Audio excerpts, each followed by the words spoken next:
តោះ ឥឡូវបិទទៅ ចា បើកវិញមក ចុចបើក សលេងដាក់ប៉ុណ្ណឹងបានបិទលឺពេកក៏បាន ចា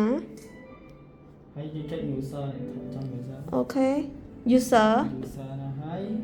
ជាងមកនេះរំវង រំវង នៅអាយ នៅអាយ ចុចអាយ អាយមក តម្លាក់សំពោវាសំពោលាក់ថា20នៅត្រឹម35មួយក៏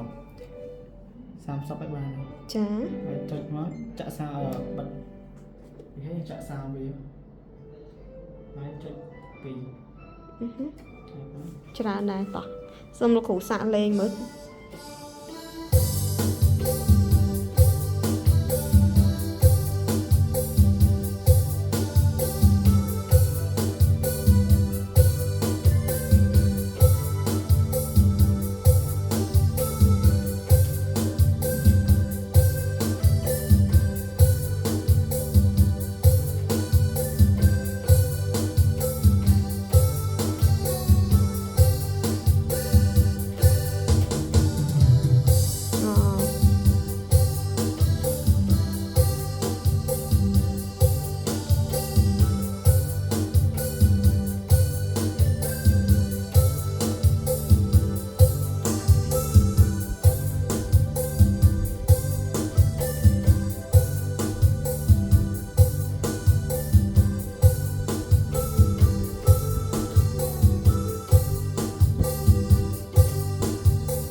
ប៉ុណ្ណឹង